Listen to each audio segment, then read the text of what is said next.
मेरे प्यारे बच्चों, मैं आपसे आज बहुत नाराज़ हूँ, बहुत उदास हूँ। मेरी उदासी का कारण तुम सब हो, क्योंकि अब तक आप सबको पता चल गया होगा उज्जैन की घटना के बारे में।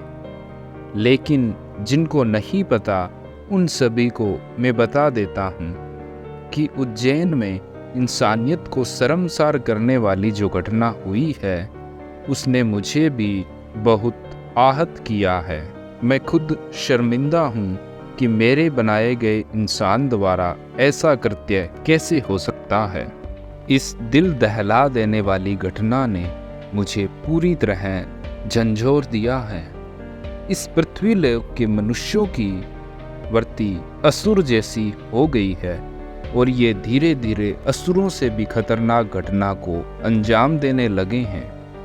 उज्जैन एक पवित्र नगरी है जो आपके महादेव जी ने स्वयं बसाई थी। बहुत समय पहले एक त्रिपुर नामक राक्षस था जिसका वध करके मैंने उज्जैनी नाम से इसे बनाई थी। और आपको पता है उज्जैन में प्रसिद्ध महाकाल है जो मेरे 12 ज्योतिर्लिंगों में से एक है।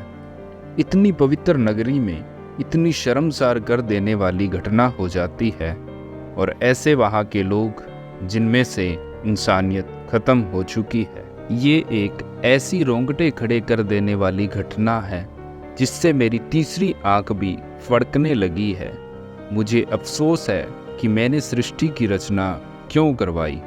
अब दिल चाहता है सब कुछ भस्म कर दूं।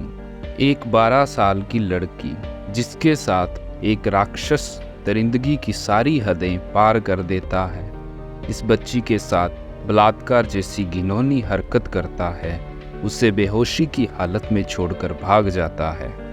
लड़की को जब होश आता है तो लड़की देखती है उसका शरीर खून से लथपथ है और उसके तन पर पूरे कपड़े भी नहीं हैं। वो कहाँ है वो नहीं जानती। लड़की खुद को संभालती है और अपने आसपास के लोगों से मदद मांगती है। वो 2 से ढाई घंटे भटकती है, लोगों से मदद मांगती है और लगभग 7 से 8 किलोमीटर की दूरी भी तय कर लेती है। लेकिन इतनी देर के बाद, इतना चलने के बाद भी उसकी सहायता करने के लिए कोई नहीं आता। थक हार कर लड़की एक मंदिर के पास बैठ जाती है। सुबह होती है, मंदिर का पुजारी आता है। वो वहाँ उस बच्ची को बैठा देखकर, उसकी अवस्था देखकर उसे अपने वस्त्र देता है और उसे खाने के लिए कुछ देता है और पुलिस को इसकी सूचना देता है। क्या ये शर्मसार कर देने वाली घटना नहीं है कि 7 से 8 किलोमीटर के दायरे में एक भी व्यक्ति उसे ऐसा नहीं मिला जो उसकी सहायता कर पाए, उसके तन को ढक पाए और उसे कुछ दे सके, उसकी सहायता कर सके। ये है पूरी घटना उज्जैन नगरी की। लेकिन दुख की बात है कि उज्जैन जैसी पवित्र नगरी में इतनी दरिंदगी हो रही है। एक भी महाकाल भगत इस नगरी में शायद निवास नहीं करता।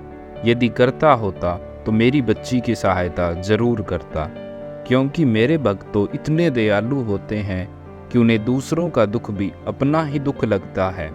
बेटी चाहे किसी की भी हो, मेरे भक्त उसे अपनी बेटी ही मानते हैं और उसकी सहायता जरूर करते। महाकाल भक्त तो कोई द्वार पर आए साधु, फकीर, भिखारी को भी खाना खिलाते हैं, लेकिन उस मेरी बेटी को किसी ने कुछ नहीं खिलाया, किसी ने उसे तन ढकने के लिए कपड़ा तक नहीं दिया। उसने जिसका भी दरवाज़ा खटखटाया, हर दरवाजे से उसे निराशा ही आत लगी। इस घटना को देखकर मैं खुद को शर्मिंदा महसूस करता हूँ कि मेरी नगरी में ऐसा अपराध करने वाले लोग रहने लगे हैं।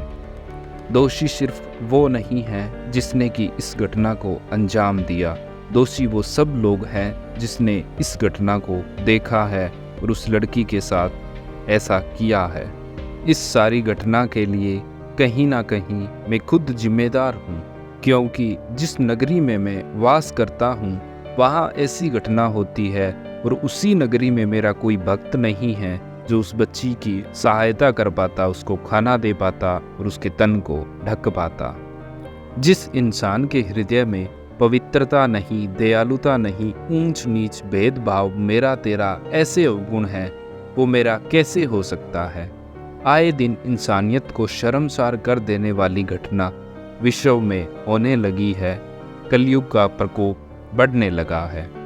जो मेरे भक्त हैं उनको मेरा यही संदेश है कि आप जब भी ऐसी कोई घटना देखते हो तो सबसे पहले अपना इंसानियत धर्म निभाओ, दूसरों की पीड़ा को अपनी ही पीड़ा समझो।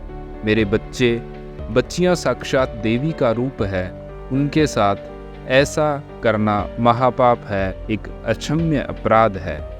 लेकिन अपराधी वो भी है जो इसे होता हुआ देखता है। ऐसी स्थिति में हर किसी की यथासंभव निस्वार्थ भाव से सहायता करो। मेरे बच्चे, तुम समझो इस बात को कि इंसान का एक दूसरे इंसान के काम आना ही परम भक्ति है, यही परम सुख है। मैं ये नहीं कहता कि तुम मुझे पाने के लिए, मेरे होने के लिए बड़े बड़े यज्ञ करो, बड़े बड़े पुण्य दान करो। मैं सिर्फ इतना कहता हूँ कि जब एक इंसान तकलीफ़ में हो तो दूसरे इंसान को उसकी तकलीफ़ दूर करने की कोशिश करनी चाहिए, उसकी यथासंभव मदद करनी चाहिए। बिना किसी निस्वार्थ भाव के खुद में जो इंसानियत रखे, खुद को शुद्ध व पवित्र भाव रखे, वो हर मनुष्य मुझे प्रिय है। लेकिन जो मनुष्य खाली दिखावा करता है वो पापी है, उसका अपराध अक्षम्य है। मैं ऐसे व्यक्ति को कभी माफ़ नहीं करूँगा जो इस प्रकार की घटना को अंजाम देते हैं और इस प्रकार किसी की सहायता करने से मुकर जाते हैं और अपने दरवाजे बंद कर लेते हैं। जब तक तुम्हारे अंदर इंसानियत नहीं है तब तक ना तुम मेरे अच्छे भक्त हो सकते हो, ना किसी के माता पिता हो सकते हो और ना ही तुम किसी के अच्छे बच्चे बन सकते हो। मेरी तुमसे यही प्रार्थना है कि अपने इंसानियत धर्म को सबसे पहले रखो, सबसे ऊपर रखो। उसके बाद तुम हिंदू, मुसलमान, सिख, ईसाई हो, इस बात को हमेशा ध्यान रखो। हमेशा आप मुझसे रोते हुए प्रार्थना करते हो, लेकिन आज मैं खुद महादेव तुमसे यह प्रार्थना कर रहा हूँ कि आप अपने अंदर की इंसानियत को बनाकर रखो। मेरे बच्चे, ये बातें हो सकता है आपको कड़वी लगी हो, लेकिन आज के समय की सच्चाई यही है और तुम इस सच्चाई को स्वीकार करो और जल्द से जल्द अपने इंसानियत धर्म में लौट जाओ। जो बातें मैंने आपको कही है, इन बातों पर आप भी थोड़ा विचार करना।